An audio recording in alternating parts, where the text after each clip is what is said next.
Gürcüstanda uşaq yoxsulluğu illərdir ki, ciddi sosial problem olaraq qalır. Dövlət proqramlarının həyata keçirilməsinə baxmayaraq bu problemin həlli mümkün olmayıb. Əksinə vəziyyət daha da ağırlaşıb.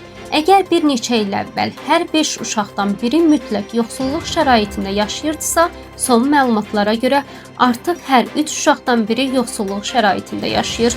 Sosial Xidmət Agentliyinin 2025-ci ilin avqustuna olan məlumatına əsasən 18 yaşadək 278.628 uşaq sosial yardım alır.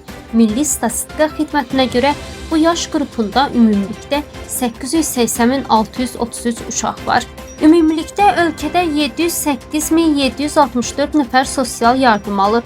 Onlardan 465.570 nəfər yalnız yaşayış minimumlu yardımı alır. 243.194 nəfər isə məşğulluğa dəstək proqramında iştirak edir və 4 il ərzində sosial statuslarını qoruyurlar.